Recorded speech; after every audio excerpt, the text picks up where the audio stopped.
Stephen Paddock appeared to be settling into a quiet life 2 years ago when the wealthy 64-year-old apartment manager and high-stakes gambler bought a home in a rural Nevada retirement community, an hour's drive from his beloved Las Vegas casinos. Those who knew him say there was no indication he was capable of holing up in a room on the 32nd floor of one of those casinos, the Mandalay Bay, and opening fire on a country music festival across the street, killing 58 people and wounding more than 500 others, the worst mass shooting in modern U.S. history.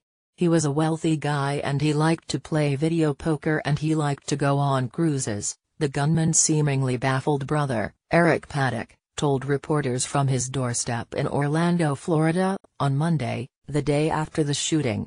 "He's never drawn his gun, it makes no sense," Eric Paddock said.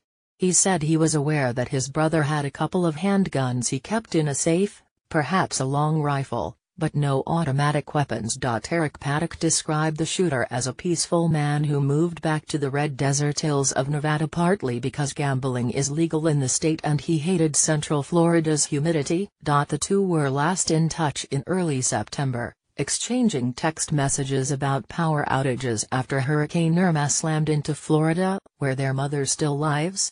He had nothing to do with any political organization and religious organizations as far as he was aware, Eric Paddock said. Their father was Patrick Benjamin Paddock, a violent bank robber who was on the Federal Bureau of Investigation's most wanted list in the 1960s. The shooter himself had no criminal record beyond a traffic violation, police in Las Vegas said. "We didn't know him," Eric Paddock said of their father.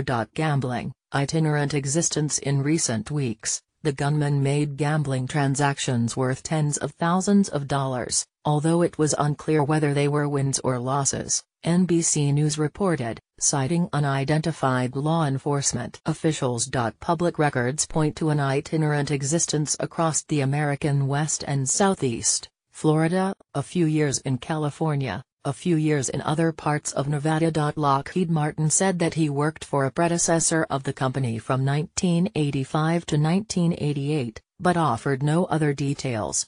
A Lockheed Martin spokeswoman said officials there were cooperating with authorities. Date created, October 3, 2017.